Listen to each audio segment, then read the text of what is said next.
Sincères salutations à toutes et à tous, je suis le professeur Goher et bienvenue dans ce 4e épisode de Bestiaire, où nous allons découvrir ensemble une créature un peu particulière répondant au nom d'Edelphia.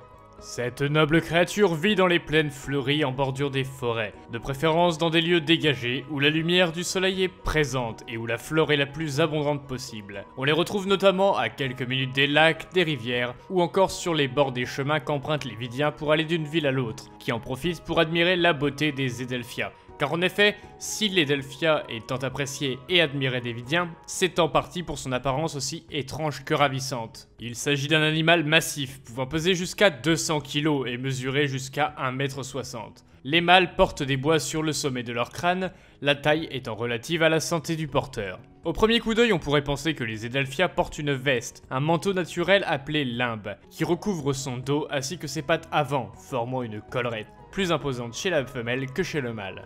En revanche, les mâles comme les femelles portent tous deux des griffes sur leurs pattes antérieures, qu'ils utilisent pour creuser la terre à des fins que nous observerons un peu plus tard. Ce qui peut également surprendre, c'est la présence dentaire sur les pattes postérieures, le torse du mâle, ainsi que la queue. C'est ici que sont produits les phéromones qui tiennent un rôle très important. Et enfin, dernière particularité, sur le dos de l'Edelphia se trouve un petit arbre qui, comme n'importe quelle plante, suit le rythme des saisons. Nous parlerons de son utilité un peu plus tard dans l'épisode. À l'instar du buisson qu'ils ont sur le dos nommé phanérophyte, le mode de vie et le comportement des Edelphia est extrêmement lié aux saisons.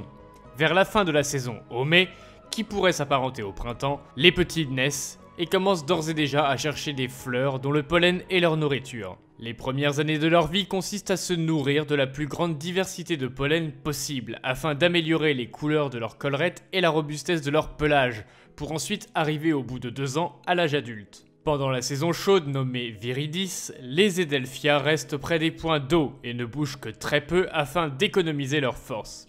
Ils passent la majeure partie de leur temps à profiter des rayons du soleil, qui leur redonnent de l'énergie et leur permet de s'hydrater afin de ne pas se dessécher.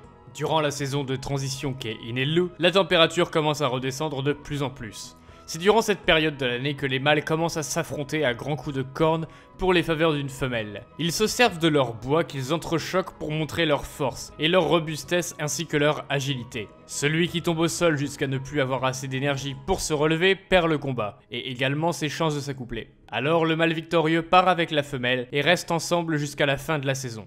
Les couples formés profitent du temps qu'il leur reste avant la saison froide pour se regrouper au même endroit, laissant les Edelphia célibataires livrés à leur propre sort. Lorsque Miaré, la saison froide, commence, les Edelphia hibernent en s'endormant serrés les uns contre les autres afin de préserver un maximum de leur chaleur corporelle. Car ayant besoin des rayons du soleil pour vivre pendant cette longue sieste d'une saison complète, ils ne peuvent pas s'enfermer dans une grotte ou dans un terrier.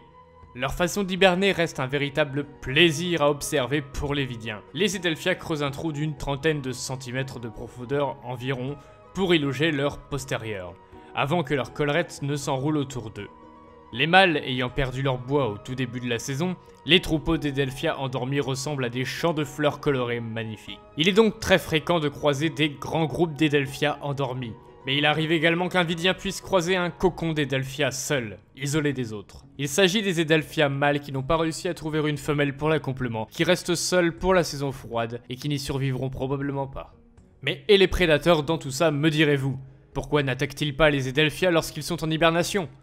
Eh bien, l'évolution les a dotés d'un petit cadeau afin d'éviter d'être à la merci des prédateurs pendant Miaré. La collerette des Edelphia, la seule chose accessible lorsqu'ils sont en position cocon, utilise l'énergie accumulée grâce aux rayons du soleil pour sécréter une toxine vénéneuse qui les protège d'éventuelles attaques, en plus de dégager des phéromones puissantes qui dissuadent les rôdeurs alentours. Lorsque la saison froide arrive à sa fin, l'Asbon, saison de transition où la température remonte de nouveau, réveille les couples d'Edelphias qui partent chacun de leur côté trouver un endroit propice à leur reproduction. Ils commencent par chercher un lieu idéal, se nourrissent de toutes les fleurs venant d'éclore qu'ils peuvent trouver afin de récupérer un peu d'énergie après cette hibernation. Et ensuite vient la reproduction. Alors, je n'ai pas pour habitude de parler de façon détaillée de comment les animaux vidiens font pour se reproduire, mais les Edelphia sont tellement fascinants que je ne peux pas ne pas aborder le sujet. Vous vous souvenez du phanérophyte, le petit buisson qui se trouve sur leur dos? Il leur sert d'outil de parade nuptiale, les plus fleuris, les plus grands et les plus colorés, attirant le plus de partenaires potentiels. Mais il s'agit également de leur organe reproducteur. L'acte est très simple. Les deux créatures se mettent dos à dos et se cambrent afin de se frotter le buisson.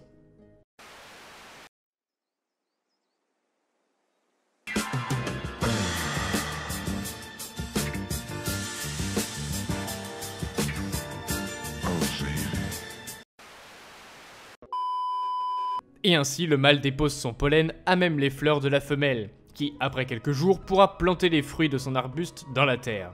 Ces graines vont pousser tranquillement jusqu'à la mi-saison suivante, à savoir au mai, où les petits sortent de terre sous forme d'une fleur qui leur sert de cocon. Cette même fleur, au moment où ils sont assez matures pour éclore, deviendra la limbe qu'arbore fièrement l'Edelphia. Les portées peuvent contenir environ une dizaine de petits, mais les mâles sont bien plus souvent en plus grand nombre que les femelles.